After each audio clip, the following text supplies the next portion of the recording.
നമസ്കാരം. Dividend ചാപ്റ്ററിന്റെ quick revision class ആണ്.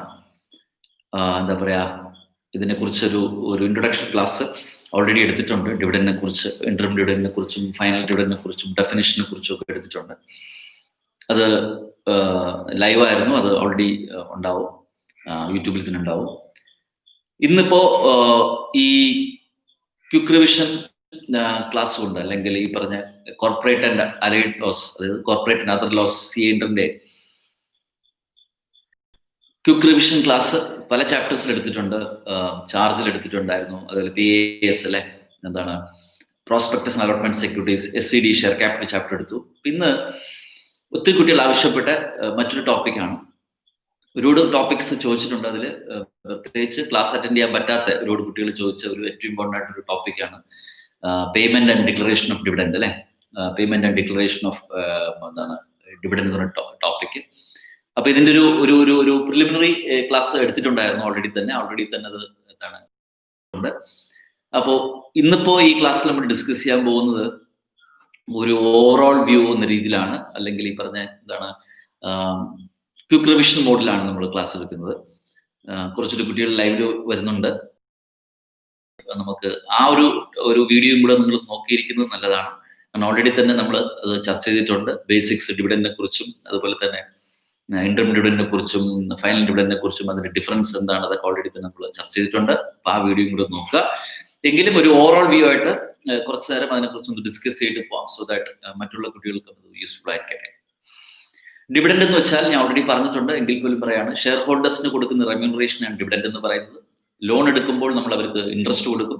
അതുപോലെ തന്നെ ഇക്വിറ്റി എടുക്കുമ്പോൾ, ക്യാപിറ്റൽ എടുക്കുമ്പോൾ നമ്മൾ ഷെയർ ഹോൾഡേഴ്സിന് കൊടുക്കുന്ന റിട്ടേൺ ഓഫ് ഇൻവെസ്റ്റ്മെന്റിനെയാണ് നമ്മൾ പ്രോഫിറ്റിന്റെ ഒരു വിഹിതമായിട്ട് കൊടുക്കുന്നതിനെയാണ് നമ്മൾ എന്താ പറയാ ഡിവിഡൻഡ് എന്ന് പറയുന്നത്. പൊതുവെ ഡിവിഡൻഡ് ഇന്റർം ഡിവിഡൻഡും ഫൈനൽ ഡിവിഡൻഡും രണ്ട് രീതിയിൽ തിരിച്ചിട്ടുണ്ട്. അക്കൗണ്ടിങ് ഇയർ ഓപ്പൺ ആയിരിക്കുമ്പോൾ കൊടുക്കുന്ന ഡിവിഡൻഡിനെയാണ് നമ്മൾ ഇന്റർം ഡിവിഡൻഡ് എന്നും, അക്കൗണ്ടിങ് ഇയർ ക്ലോസ് ചെയ്തതിനു ശേഷം കൊടുക്കുന്ന, അല്ലെങ്കിൽ അക്കൗണ്ട്സ് ക്ലോസ് ചെയ്തതിനു ശേഷം കൊടുക്കുന്ന ഡിവിഡൻഡ് നമ്മൾ ഫൈനൽ ഡിവിഡൻഡ് എന്ന് പറയും. ഇന്റർം ഡിവിഡൻഡ് പ്രത്യേകത section 123 sub section 3, 123 sub section 4ലാണ് ഇന്റർം ഡിവിഡൻഡിനെ കുറിച്ച് പറഞ്ഞു പോകുന്നത്. ഇന്റർം ഡിവിഡൻഡിന്റെ ഏറ്റവും വലിയ പ്രത്യേകത, ഇന്ററിം എന്ന വാക്കിന്റെ അർത്ഥം തന്നെ രണ്ട് AGM-ന്റെ ഇടയിൽ, കഴിഞ്ഞ വർഷത്തെ AGM-ഉം നടക്കാൻ പോകുന്ന AGM-ന്റെയും ഇടയിൽ വെച്ചുള്ള പീരീഡിൽ കൊടുക്കുന്ന ഡിവിഡൻഡിനെയാണ് നമ്മൾ ഇന്റർം ഡിവിഡൻഡ് എന്ന് പറയുന്നത്. Interim dividend is always declared by the ബോർഡാണ്. ബോർഡ് ഓഫ് ഡയറക്ടേഴ്സ് ബോർഡ് മീറ്റിംഗിലാണ് ഇന്റർം ഡിവിഡൻഡ് കൊടുക്കുന്നത്. ഇവിടെ ഷെയർ ഹോൾഡേഴ്സിന് റോളില്ല.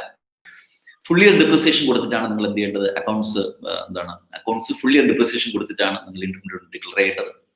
അടുത്ത് മനസ്സിലാക്കേണ്ട കാര്യം, ഏറ്റവും ഇമ്പോർട്ടൻ്റ് ആയിട്ടൊരു കാര്യം എന്നുള്ളത്, നമ്മൾ ഇന്റർം ഡിവിഡൻഡ് കൊടുക്കുന്ന പർട്ടിക്കുലർ ഡേറ്റിലായിരിക്കും അല്ലെ. പർട്ടിക്കുലർ ഡേറ്റിലായിരിക്കും തൊട്ട് മുമ്പുള്ള ക്വാർട്ടർ നമ്മൾ ക്ലോസ് ചെയ്യണം, അക്കൗണ്ട്സ് ക്ലോസ് ചെയ്യണം. 4 ക്വാർട്ടർ അല്ലേ, Q1, Q2, Q3, Q4. ഇതിൽ തൊട്ട് മുമ്പ് എപ്പോഴാണോ നിങ്ങൾ ഇന്റർം ഡിവിഡൻഡ് ഡിക്ലെയർ ചെയ്യാൻ പോകുന്നത്, അതിന് തൊട്ട് മുമ്പുള്ള അക്കൗണ്ട്സ് ക്ലോസ് ചെയ്യണം, ആ ക്വാർട്ടർ ക്ലോസ് ചെയ്യണം. ആ ക്വാർട്ടറിൽ അക്കൗണ്ട്സ് ക്ലോസ് ചെയ്യുമ്പോൾ അത് പ്രോഫിറ്റ് ആണോ ലോസ് ആണോ നോക്കണം. പ്രോഫിറ്റ് ആണെന്നുണ്ടെങ്കിൽ ഇന്റർം ഡിവിഡൻഡ് നിങ്ങൾ കൊടുക്കാൻ ലിമിറ്റില്ല.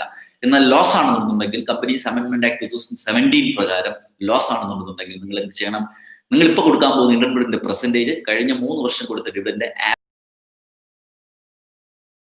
മറക്കരുത്. അപ്പൊ നമ്മൾ ഇതിന് മനസ്സിലാക്കുമ്പോൾ എന്ത് ചെയ്യണം, അതിന്റെ പെർസെന്റേജ് തീരുമാനിക്കുന്നത് കഴിഞ്ഞ ക്വാർട്ടർ ക്ലോസ് ചെയ്ത് അക്കൗണ്ട്സ് പ്രകാരം അത് പ്രോഫിറ്റ് ആണോ ലോസ് ആണോ എന്ന് ഡിപ്പെൻഡ് ചെയ്തിരിക്കും. ലോസ് ആണെന്നുണ്ടെങ്കിൽ പെർസെന്റേജിന് ഒരു ലിമിറ്റ് ഉണ്ട്. കഴിഞ്ഞ 3 വർഷത്തെ ഡിവിഡൻഡ് റേറ്റിന് ആവറേജിന് മുകളിൽ പോകാൻ പാടില്ല. പ്രോഫിറ്റ് ആണെങ്കിൽ അങ്ങനെ ഒരു ലിമിറ്റ് ഇല്ല. അപ്പൊ ഇതാണ് ഇന്റർം ഡിവിഡൻഡിനെ കുറിച്ച് ബേസിക്കലി പറയാനുള്ളത്. ഇന്റർം ഡിവിഡൻഡിന്റെ ഏറ്റവും വലിയൊരു ഇമ്പോർട്ടൻ്റ് ആയിട്ട് ഒരു പോയിന്റ് എന്ന് വെച്ചാൽ, അക്കൗണ്ടിങ് ഇയർ ഓപ്പൺ ആയിരിക്കുമ്പോൾ തന്നെ ഷെയർ ഹോൾഡേഴ്സിന് നമുക്ക് സ്വീപിക്കണം, അല്ലെങ്കിൽ പൈസ കൊടുക്കണം, അല്ലെങ്കിൽ അവർ റെമ്യൂണറേറ്റ് എന്ന് തോന്നുമ്പോൾ അതിനുള്ള ഓപ്ഷനെയാണ് നമ്മൾ ഇന്റർം ഡിവിഡൻഡ് എന്ന് പറയുന്നത്. എന്നാൽ മറ്റുള്ള അക്കൗണ്ട്സ് ക്ലോസ് ചെയ്തതിനു ശേഷം AGM-ൽ വെച്ച് മാത്രം കൊടുത്താൽ മതി എന്നുണ്ടെങ്കിൽ അതിനെ നമ്മൾ ഫൈനൽ ഡിവിഡൻഡ് എന്ന് പറയും. There are many companies which declare interim dividend in between, അതുപോലെ തന്നെ പിന്നെ ഫൈനൽ ഡിവിഡൻഡ് കൊടുക്കാറുണ്ട്. അത് രണ്ടും ചെയ്യുന്ന കമ്പനികളും ഉണ്ട്. അപ്പൊ ഇതാണ് ഇന്റർം ഡിവിഡൻഡിനെ കുറിച്ച് സാറിന് ബേസിക്കലി പറയാനുള്ളത്. അതിൻ്റെ അകത്ത് എന്തെങ്കിലും ഡൗട്ട് ഉണ്ടെങ്കിൽ ഞാൻ തൊട്ട് മുമ്പ് ഒരു വീഡിയോ കൂടെ ഉണ്ട്, ബേസിക്സ് വീഡിയോ, അതും കൂടെ ഒന്ന് നോക്കിയിരിക്കുന്നത് നല്ലതാണ്. ഇനി ഇന്റർം ഡിവിഡൻഡ് പറഞ്ഞു കഴിഞ്ഞു. അതിന് പിന്നെ ഫൈനൽ ഡിവിഡൻഡിനെ കുറിച്ച് പറയുമ്പോൾ മനസ്സിലാക്കേണ്ട 1-2 കാര്യങ്ങളുണ്ട്. ഫൈനൽ ഡിവിഡൻഡ് അക്കൗണ്ട്സ് ക്ലോസ് ചെയ്തതിനു ശേഷം, അക്കൗണ്ടിങ് ഇയർ ക്ലോസ് ചെയ്തതിനു ശേഷം AGM-ൽ വെച്ചാണ് ഫൈനൽ ഡിവിഡൻഡ് കൊടുക്കുന്നത്. ഫൈനൽ ഡിവിഡൻഡിന്റെ ഏറ്റവും വലിയൊരു പ്രത്യേകത, that should be recommend by the board. Board ആദ്യം റെക്കമെൻഡ് ചെയ്ത് പിന്നെ ഷെയർ ഹോൾഡേഴ്സിന് എന്ത് ചെയ്യണം, അതിന് ഡിക്ലെയർ ചെയ്യണം AGM-ൽ വെച്ച്. AGM-ൽ ഒരു ഓർഡിനറി ബിസിനസ് ആണല്ലോ ഡിവിഡൻഡ് ഡിക്ലറേഷൻ. സോ ഫൈനൽ ഡിവിഡൻഡിനെ സംബന്ധിച്ച് 2 മീറ്റിംഗ് വേണം, ബോർഡ് മീറ്റിംഗ് വേണം, തൊട്ടടുത്ത് എന്ത് വേണം, AGM വേണം. ബോർഡ് ഉദാഹരണം പറഞ്ഞാൽ 12% ഡിവിഡൻഡ് പ്രൊപ്പോസ് ചെയ്യുകയാണെങ്കിൽ, റെക്കമെൻഡ് ചെയ്യുകയാണെങ്കിൽ, ഷെയർ ഹോൾഡേഴ്സ് 12% മുകളിൽ ഒരിക്കലും ഡിക്ലെയർ ചെയ്യാൻ പറ്റത്തില്ല. പക്ഷെ അത് താഴെ വേണമെന്നുണ്ടെങ്കിൽ ഡിക്ലെയർ ചെയ്യാം. അതിനകത്ത് ഒരു കാര്യം മനസ്സിലാക്കാൻ പറ്റും.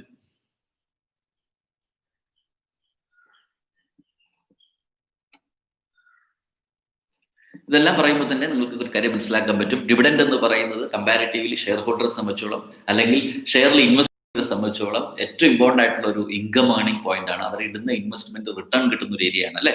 അതുകൊണ്ട് തന്നെ അവർക്ക് വളരെ, അല്ലെങ്കിൽ ഷെയർ ഹോൾഡേഴ്സിന്റെ വെൽത്ത് മാക്സിമൈസേഷനിൽ ഏറ്റവും കൂടുതൽ കീ റോൾ പ്ലേ ചെയ്യുന്ന ഒരു കൺസെപ്റ്റ് ആണ് ഡിവിഡൻഡ് എന്നുള്ളത് മറക്കരുത്. അപ്പോൾ ഇത്രയും പറഞ്ഞു. ഇനി ഡെഫിനേഷൻ കൂടെ പറഞ്ഞിട്ട് ബേസിസ് നിർത്താം. Section 2 clause 35 dividend definition. എന്താണ് ഡിവിഡൻഡ് എന്ന് പറയുന്നതിന് പകരം എന്താണ് ഡിവിഡൻഡ് ഇൻക്ലൂഡ്സ് ഇന്റർ ഡിവിഡൻഡ് എന്ന് മാത്രമേ പറഞ്ഞിട്ടുള്ളൂ. അപ്പോൾ ഡിവിഡൻഡ് എന്ന വാക്കിന്റെ അകത്ത് ഇന്റർ ഡിവിഡൻഡ് ഉണ്ടെന്ന് മാത്രം പറഞ്ഞാണ് ഡെഫിനേഷൻ നിർത്തിയിരിക്കുന്നത്. വേറെ മറ്റുള്ള കാര്യങ്ങളൊന്നും അതിൻ്റെ അകത്തില്ല. അപ്പോൾ സെക്ഷൻ 2 സബ്സെക്ഷൻ 35 നോക്കണം. ചാർജിങ് സെക്ഷൻ എന്ന് പറയുന്നത് സെക്ഷൻ 123 ഡിവിഡൻഡ്. ഞാൻ നേരത്തെ തന്നെ ഒരു വീഡിയോയിൽ പറഞ്ഞു, ഡിവിഡൻഡ് ഡിക്ലെയർ ചെയ്താൽ കൊടുക്കണമെന്ന് പറഞ്ഞിട്ടുള്ളൂ. ഡിവിഡൻഡ് ഡിക്ലെയർ ചെയ്യുന്നുള്ളത് നിർബന്ധമല്ല. So there is no mandatory provision in the Companies Act that dividend should be declared. Declare ചെയ്താൽ കൊടുക്കണം. ഡിക്ലെയർ ചെയ്യണം എന്ന് പറയുന്നത് നിർബന്ധമല്ല. ഈവൻ പ്രോഫിറ്റ് മേക്കിംഗ് കമ്പനീസ് പോലും ഡിവിഡൻഡ് ഡിക്ലെയർ ചെയ്യണമെന്ന് കമ്പനീസ് ആക്ടിൽ പ്രത്യേകിച്ച് പ്രൊവിഷൻസ് ഇല്ല. ഇൻഡോ ഇന്ത്യൻ എനർജി ICICI ബാങ്കിൽ ഒരു മിസ്മാനേജ്മെന്റിനെ കുറിച്ച് ചർച്ച വരുന്നുണ്ട്. ആ കേസിൽ പറയുന്നുണ്ട് ഡിവിഡൻഡ് കൊടുക്കണോ വേണ്ടി എന്നുള്ളത് മാനേജ്മെന്റ് പോളിസി ഡിസിഷനാണ്. മാനേജ്മെന്റ് ഡിവിഡൻഡ് പോളിസി ഡിസിഷനെ ബേസ് ചെയ്തിരിക്കും. അതുകൊണ്ട് തന്നെ ഡിവിഡൻഡ് കൊടുക്കണം എന്നുള്ളത് മാൻഡേറ്ററി അല്ല. It is the option of the board or the management to decide. ഇനി ഒരു കാര്യം കൂടെ പറയാം. പക്ഷെ ഒരിക്കൽ ഡിക്ലെയർ ചെയ്ത് കഴിഞ്ഞാൽ, ഇന്ററിം ഡിവിഡൻഡ് ആയാലും കൊള്ളാം, ഫൈനൽ ഡിവിഡൻഡ് ആയാലും കൊള്ളാം, ഒരിക്കൽ ഡിക്ലെയർ ചെയ്ത് കഴിഞ്ഞാൽ അത് കൊടുത്തിരിക്കുന്നുള്ളത് മാൻഡേറ്ററി ആണ്. അങ്ങനെ കൊടുത്തില്ലെങ്കിൽ it will become debt. Shareholders ക്രെഡിറ്ററിന്റെ സ്ഥാനത്ത് നിന്നും ആ പൈസ കമ്പനിയിൽ നിന്നും തിരിച്ച് നിയമപരമായിട്ട് സ്യൂ ചെയ്ത് പിരിക്കാനുള്ള സാധ്യത ഉണ്ട്. അതുകൊണ്ട് തന്നെ you can't withdraw, the company cannot withdraw a declared decision. ഒരു റെസൊല്യൂഷൻ പാസ്സാക്കി ഡിക്ലെയർ ചെയ്ത് കഴിഞ്ഞാൽ, അത് ഇന്ററിം ഡിവിഡൻഡ് ആയാലും കൊള്ളാം, ഫൈനൽ ഡിവിഡൻഡ് ആയാലും കൊള്ളാം, ഒരിക്കൽ ഡിക്ലെയർ ചെയ്ത് കഴിഞ്ഞാൽ അത് വിഡ്രോ ചെയ്യാൻ പറ്റത്തില്ല. അതിന്റെ പൈസ നമ്മൾ എന്ത് കൊടുക്കേണ്ടി വരും. അപ്പൊ ഇത്രയുമാണ് സാറിന് പറയാനുള്ള. എന്തെങ്കിലും ഡൗട്ട് ഉണ്ടെങ്കിൽ വാട്സാപ്പിലോ ചാറ്റ് ബോക്സിലോ ചോദിച്ചാൽ മതിയാവും. ഇനി നമുക്ക് പ്രൊവിഷൻസിലോട്ട് ഡിസ്കസ് ചെയ്യാം. സെക്ഷൻ 123 കമ്പനീസ് ആക്ടിൽ ഡിവിഡൻഡിനെ കുറിച്ച് ചർച്ച ചെയ്യുന്നത്. സെക്ഷൻ 123 അതിനെക്കുറിച്ച് ഓൾറെഡി പറഞ്ഞു. പിന്നെ ഞാൻ പറഞ്ഞു, പഠിക്കുമ്പോൾ ഇക്വിറ്റി ഷെയർ ഹോൾഡേഴ്സിന്റെ ഡിവിഡൻഡ് പാറ്റേണിനെ കുറിച്ചും പ്രിഫറൻസ് ഷെയർ ഹോൾഡേഴ്സിന്റെ പാറ്റേൺ ഡിവിഡൻഡ് കൊടുക്കാൻ പറ്റുന്നത് ക്യുമുലേറ്റ് ചെയ്ത് കൊടുക്കേണ്ടി വരും. ക്യുമുലേറ്റീവ് പ്രിഫറൻസ് ഷെയർ ആണെന്നുണ്ടെങ്കിൽ, ഇക്വിറ്റിക്ക് അങ്ങനെയല്ല, ഉണ്ടെങ്കിൽ കൊടുത്താൽ മതി അല്ലെ. അതാണ് സംഭവം. അപ്പൊ അതൊക്കെ പറഞ്ഞിട്ടോ ഇനി നേരെ നിയമത്തിലോട്ട് പോകാം. സെക്ഷൻ 123 ഡിവിഡൻഡ് ഡിസ്കസ് ചെയ്യുന്നത്. അതിന്റെ ഓവറോൾ ക്വിക്ക് റിവിഷൻ ആയതുകൊണ്ട് തന്നെ ഓവറോൾ വ്യൂ പറഞ്ഞു പോവാം. ബേസിക്കലി അറിയേണ്ട ഒരു പോയിന്റ് വന്നിട്ട് സോഴ്സസ് ഓഫ് ഡിവിഡൻഡ് ആണ്. എവിടെ നിന്നാണ് നമ്മൾ ഡിവിഡൻഡിന്റെ സോഴ്സ് കണ്ടെത്തുന്ന സോഴ്സ് 3 തിരിച്ചിട്ടുണ്ട്. ഒന്ന് കറന്റ് ഇയർ പ്രോഫിറ്റ്, ഏറ്റവും കൂടുതൽ കമ്പനികൾ ചെയ്യുന്ന കറന്റ് ഇയർ പ്രോഫിറ്റിനാണ്. 2 പ്രീവിയസ് ഇയർ പ്രോഫിറ്റ് ആണ്. അക്യുമുലേറ്റഡ് റിസർവിന് കൊടുക്കാം, റിസർവ്സ് ആൻഡ് സർപ്ലസിന് കൊടുക്കാം. 2 പ്രീവിയസ് ഇയർ പ്രോഫിറ്റ്. 3 പൊതുവെ ഗവൺമെന്റ് കമ്പനികൾക്കുള്ള ഓപ്ഷൻ ആണെങ്കിൽ മറ്റുള്ള കമ്പനികൾക്ക് അത് ചിലപ്പോൾ ആപ്ലിക്കബിൾ ആവും. ഗവൺമെന്റ് ഗ്രാന്റ് എന്ന് പറയും. സെൻട്രൽ ഗവൺമെന്റ് തരുന്ന ഗ്രാന്റിൽ നിന്നും നമുക്ക് എന്ത് ചെയ്യാം, ഡിവിഡൻഡ് കൊടുക്കാം. അപ്പൊ ബേസിക്കലി ഇത്ര 3 sources of dividend. One is current year profit, second one is previous year profit or accumulated profit, and third one is government grant. അപ്പൊ അതിനെ കുറിച്ചൊന്ന് ജസ്റ്റ് ഒന്ന് നോക്കിയിരിക്കാം. രണ്ടാമത് ഇനി പറയാനുള്ള ഡിസ്കഷനാണ് transfer to reserve. Companies Amendment Act 2017 വരെ മിനിമം 10% നമ്മൾ എന്ത് ചെയ്യണം, റിസർവ് ട്രാൻസ്ഫർ ചെയ്തതിനു ശേഷം, പ്രോഫിറ്റിന്റെ 10% റിസർവ് ട്രാൻസ്ഫർ ചെയ്തതിനു ശേഷം മാത്രമേ ഡിവിഡൻഡ് ഡിക്ലെയർ ചെയ്യാൻ പാടുള്ളായിരുന്നു. ഇപ്പൊ അങ്ങനെ ഒരു നിയമമില്ല. അതുകൊണ്ട് തന്നെ there is no mandatory condition that you have to transfer some amount to reserve. It's only an option. Company എന്നാ പറഞ്ഞത്, കമ്പനിക്ക് വേണമെന്നുണ്ടെങ്കിൽ കുറച്ച് പൈസ, കുറച്ച് കാര്യങ്ങൾ എന്ത് ചെയ്യാം, റിസർവിലോട്ട് മാറ്റിയിട്ട് ബാക്കിയുള്ളതിന് മാത്രം ഡിവിഡൻഡ് കൊടുത്താൽ മതി. ഇപ്പോൾ അങ്ങനെ ഒരു മാൻഡേറ്ററി കണ്ടീഷൻ ഇല്ല അല്ലെ. അപ്പോൾ it is not mandatory for a company to transfer a particular percentage to its reserves. പ്രോഫിറ്റിനെടുത്ത് റിസർവിൽ മാറ്റുന്ന നിർബന്ധമില്ല. അല്ലാതെ തന്നെ നിങ്ങൾക്ക് എന്ത് ചെയ്യാം, ഡിവിഡൻഡ് കൊടുക്കാവുന്നതാണ്. അപ്പൊ അത് ഇൻസ്റ്റിറ്റ്യൂട്ട് ചോദ്യം ചോദിക്കാൻ സാധ്യതയുണ്ട്. അടുത്ത ചോദ്യം, പ്രോഫിറ്റ് ഉള്ള കമ്പനിക്ക് മാത്രമേ ഡിവിഡൻഡ് കൊടുക്കാൻ പറ്റത്തുള്ളൂ. അതില്ല. സെക്ഷൻ 123 സബ്സെക്ഷൻ 1 തന്നെ ഞാൻ പറഞ്ഞു, സോഴ്സ് ഇന്നഡിക്വേറ്റ്, പ്രോഫിറ്റ് ഇന്നഡിക്വേറ്റ് ഉള്ള കമ്പനിക്കോ പ്രോഫിറ്റ് ഇല്ലാത്ത കമ്പനിക്കോ വേണമെന്നുണ്ടെങ്കിൽ നമുക്ക് ഇനി ഡിവിഡൻഡ് കൊടുക്കാം. അതിനൊറ്റ കണ്ടീഷനേ ഉള്ളൂ. എന്താണ്, ഡിവിഡൻഡ് റൂൾസിൽ പറഞ്ഞിരിക്കുന്ന ചില കണ്ടീഷൻസ് നമ്മൾ എന്ത് ചെയ്യണം, പാലിച്ച് ചെയ്യണം. ആ കണ്ടീഷനിൽ ഒരു ക്വസ്റ്റൻ എക്സ്പെക്ട് ചെയ്യാം. നമ്മളിപ്പോൾ സംസാരിച്ചുകൊണ്ടിരിക്കുന്നത് ഡിവിഡൻഡിൽ നിന്നാണല്ലോ, സാധാരണ പ്രോഫിറ്റിൽ നിന്നാണല്ലോ ഡിവിഡൻഡ് കൊടുക്കുന്നത്. പ്രോഫിറ്റ് ഇല്ലാത്ത കമ്പനിക്ക് ഡിവിഡൻഡ് കൊടുക്കാമോ? പ്രോഫിറ്റ് ഇല്ലാത്ത കമ്പനിക്കും ഡിവിഡൻഡ് കൊടുക്കാം. ഇന്നഡിക്വേറ്റ് പ്രോഫിറ്റ് ഉള്ള കമ്പനിക്കും ഡിവിഡൻഡ് കൊടുക്കാം. That can be given from the resource and surplus of the company. Previous year പ്രോഫിറ്റിന് കൊടുക്കാം. But you have to comply with certain conditions. അതിന് ചില കണ്ടീഷൻസ് ഉണ്ട്. ആ കണ്ടീഷൻ വിധേയമായിട്ട് കൊടുക്കാം. എന്തൊക്കെയാണ് കണ്ടീഷൻ നോട്ടിച്ച് പോകാം. ഒരു ക്വസ്റ്റൻ ഉറപ്പായിട്ട് ഉണ്ടെന്ന് ചോദിക്കാം. ഒന്ന്, നിങ്ങളിപ്പോൾ കൊടുക്കാൻ പോകുന്ന ഡിവിഡൻഡ് റേറ്റ് വന്നിട്ട് എന്ത് ചെയ്യാൻ പാടില്ല, നമ്മൾ കഴിഞ്ഞ 3 വർഷം അല്ലെ, കഴിഞ്ഞ 3 വർഷം കൊടുത്തെങ്കിൽ dividend one part. The rate of dividend declared shall not exceed the average of the rates at which the dividend was declared by the company in the immediately preceding 3 years. Condition number 1. അപ്പോൾ അത് റൂളിലാണ് കിടക്കുന്നത്. Rule 3 companies declaration of and payment of dividend rules 2014 ആണ്. ഒന്നുകൂടി പറയാം, rule 3 of companies ബ്രാക്കറ്റിൽ declaration and payment of dividend rules 2014 അത് deal ചെയ്യുന്നത്. കണ്ടീഷൻ നമ്പർ 2 പറയാം. എന്താണ് condition number 2? The total amount to be drawn from such accumulated profits, അല്ലെ, മാറ്റി വെച്ചിട്ടുള്ള ബാലൻസ് ആയിട്ടുള്ള പണ്ടത്തെ പ്രോഫിറ്റ് ഡിവിഡൻഡ് വേണ്ടി എടുക്കുന്നില്ല, ആ എടുക്കുന്നതിന് ഒരു ലിമിറ്റ് ഉണ്ട്, ട്രാവലിന് ഒരു ലിമിറ്റ് ഉണ്ട്. The total amount to be drawn from the accumulated profit shall not exceed 10% of the PUC plus FR. Paid up capital free റിസോഴ്സിന്റെയും നമ്മുടെ കമ്പനിയുടെ പെയ്ഡ് അപ്പ് ക്യാപിറ്റൽ ഫ്രീ റിസോഴ്സിന് 10% മുകളിൽ നിങ്ങൾ എന്തെടുക്കാൻ പാടില്ല, ഇവിടെ നിന്ന് എടുക്കാൻ പാടില്ല, ഇവിടെ നിന്ന് എടുക്കാൻ പാടില്ല, അക്യൂമുലേറ്റഡ് കിടക്കുന്ന പ്രോഫിറ്റിന് എടുക്കാൻ പാടില്ല. അപ്പൊ first condition speaks about the limit of dividend. Second condition speaks about how much you can draw from the paid up capital free resource, that PUC plus FR. Third condition എന്താണ്? അവിടെ നിന്ന് accumulated പ്രോഫിറ്റിന് നമ്മൾ പൈസ എടുത്ത് കഴിയുമ്പോൾ, അല്ലെങ്കിൽ പ്രോഫിറ്റിന് നമ്മൾ amount എടുത്ത് കഴിയുമ്പോൾ, അതിന് ആദ്യം ഈ വർഷത്തെ ലോസ് സെറ്റ് ഓഫ് ചെയ്യാൻ യൂസ് ചെയ്യണം. സെറ്റ് ഓഫ് ചെയ്തതിന് ശേഷം മാത്രമേ നിങ്ങൾ എന്ത് ചെയ്യാൻ പാടുള്ളൂ, ഡിവിഡൻഡ് കൊടുക്കാൻ പാടുള്ളൂ. മറക്കാൻ ഒരു പോയിന്റ് ഇവിടെ മറക്കരുത്, നമ്മളിപ്പോൾ സംസാരിച്ചിരിക്കുന്നത് പ്രോഫിറ്റ് ഇല്ലാത്ത കമ്പനിയെ കുറിച്ചാണ്, അല്ലെ? ആ പ്രോഫിറ്റ് ഇല്ലാത്ത കമ്പനിക്കോ ഇന്നഡിക്വേറ്റ് പ്രോഫിറ്റ് ഉള്ള കമ്പനിക്കോ ഇത്ര സ്ട്രിംഗൻ ആയിട്ടുള്ള നടപടികൾ അല്ലെങ്കിൽ സ്ട്രിംഗൻ ആയിട്ടുള്ള കണ്ടീഷൻ പാലിച്ച് മാത്രമേ നമുക്ക് ഡിവിഡൻഡ് കൊടുക്കാൻ പറ്റുള്ളൂ. മനസ്സിലായില്ലേ? നാലാമത്തെ കണ്ടീഷൻ എന്താണ്? എടുത്തതിന് ശേഷം ഈ അക്യുമുലേറ്റ് പ്രോഫിറ്റ്സിന് എടുത്തതിന് ശേഷം ബാലൻസ് അവിടെ എത്ര ഉണ്ടാവണം എന്നുള്ളത്. Balance of resource after such withdrawal shall not fall below 15% of the paid up capital. മറക്കരുത്, എടുത്തതിന് ശേഷം ബാലൻസ് നോക്കുമ്പോൾ പെയ്ഡ് അപ്പ് ക്യാപിറ്റലിൽ 15% ഇവിടെ ഉണ്ടാവുന്നത്. അപ്പൊ കുട്ടികളെ, ഞാൻ സിമ്പിൾ ആയിട്ട് പറയാം, പ്രോഫിറ്റ് ഇല്ലാത്ത കമ്പനിയോ ഇന്നഡിക്വേറ്റ് പ്രോഫിറ്റ് ഉള്ള കമ്പനിയോ എങ്ങനെ ഡിവിഡൻഡ് കൊടുക്കണമെന്ന് നിർബന്ധമാണെന്നുണ്ടെങ്കിൽ പ്രീവിയസ് ഇയർ പ്രോഫിറ്റിന് കൊടുക്കാം. അതിന് companies declaration payment of dividend rules 2014 rule 3 പറഞ്ഞിരിക്കുന്ന 4 കണ്ടീഷൻ പാലിക്കണം. Condition 1 is relate to the limit of dividend, rate of dividend. Condition 2 speaks about travel limit of the എത്ര എമൗണ്ട് എടുക്കാന്ന് ട്രാവലിന് ലിമിറ്റ്. 3 സെറ്റ് ഓഫ് ചെയ്യണം. 4 balance എത്ര റിസർവിൽ ബാക്കി വെച്ചേക്കണം. ഈ 4 കണ്ടീഷൻസും കൂടെ പാലിച്ചുകൊണ്ട് നിങ്ങൾക്ക് എന്ത് ചെയ്യാം, അക്യുമുലേറ്റഡ് പ്രോഫിറ്റ്സിന് ഡിവിഡൻഡ് ഡിക്ലെയർ ചെയ്യുന്നതാണ്. അപ്പൊ ഈ ഒരു ഏരിയയിൽ നിന്ന് എപ്പോഴും നിങ്ങൾക്ക് ഒരു ചോദ്യം പ്രതീക്ഷിക്കാം. മറക്കരുത്, ഡിവിഡൻഡ് 3 സോഴ്സിനാണ് കൊടുക്കുന്നത്. കറന്റ് ഇയർ പ്രോഫിറ്റിന് കൊടുക്കാം, പ്രീവിയസ് ഇയർ പ്രോഫിറ്റിന് കൊടുക്കാം, ഗവൺമെന്റ് ഗ്രാന്റിന് കൊടുക്കാം. കറന്റ് ഇയർ പ്രോഫിറ്റിന് കൊടുക്കുന്നതിന് നമുക്ക് പ്രത്യേകിച്ച് പ്രൊവിഷൻസ് ഒന്നുമില്ല, നമുക്ക് അക്കൗണ്ടൻസി കാര്യങ്ങളേ ഉള്ളൂ. പക്ഷേ പ്രീവിയസ് ഇയർ പ്രോഫിറ്റിന് കൊടുക്കുന്നതിനെ കുറിച്ച് rule 3 of companies declaration and payment of dividend rules 2014 പാലിക്കണം. അതിൽ 4 കണ്ടീഷൻസ് പറഞ്ഞിട്ടുണ്ട്. ആ 4 കണ്ടീഷൻസും പാലിച്ചതിന് ശേഷം മാത്രമേ നമുക്ക് ഡിവിഡൻഡ് ഡിക്ലെയർ ചെയ്യാൻ പറ്റൂ. ഇത്രയും നേരം ഞാൻ പഠിപ്പിച്ചതിന് ഏറ്റവും ഇമ്പോർട്ടൻ്റ് ആയിട്ട് ചോദിക്കുന്ന സാധ്യതയുള്ള ഏരിയസ് എന്ന് പറഞ്ഞോട്ടെ. ഒന്ന് ഇന്ററിം ഡിവിഡൻഡ്, തുടക്കത്തിൽ പറഞ്ഞല്ലേ, ഇന്ററിം ഡിവിഡൻഡ്, അതിന്റെ conditions, especially quarter accounts close ചെയ്യുമ്പോൾ ലോസ് വന്നിരിക്കുകയാണെങ്കിൽ ഇന്ററിം ഡിവിഡൻഡ് എങ്ങനെ കൊടുക്കും, എത്ര ശതമാനം കൊടുക്കാന്നുള്ളതിനെ കുറിച്ചൊരു പ്രാക്ടിക്കൽ ക്വസ്റ്റ്യൻ ചോദിക്കാം. രണ്ടാമത്തെ പോയിന്റ്, ഇന്ററിം ഡിവിഡൻഡും ഫൈനൽ ഡിവിഡൻഡും ഒരിക്കൽ ഡിക്ലെയർ ചെയ്താൽ പിന്നെ വിഡ്രോ ചെയ്യാൻ പറ്റാത്ത പോയിന്റ് ചോദ്യം ചോദിക്കാം കുട്ടികളെ. മൂന്നാമത്തെ പോയിന്റ്, ഇന്നഡിക്വേറ്റ് ആയിട്ട് പ്രോഫിറ്റ് ഉള്ളപ്പോഴും പ്രോഫിറ്റ് തികയാതെ വരുമ്പോഴും നിങ്ങൾക്ക് എങ്ങനെ ഡിവിഡൻഡ് കൊടുക്കാം എന്ന ഏരിയയിലും ഒരു ചോദ്യം പ്രതീക്ഷിക്കാം. അപ്പൊ ഇത്രയും ഏരിയ വളരെ ഇമ്പോർട്ടൻ്റ് ആണ്. നല്ല ഇനി നമുക്ക് പ്രൊസീഡ് ചെയ്യാം.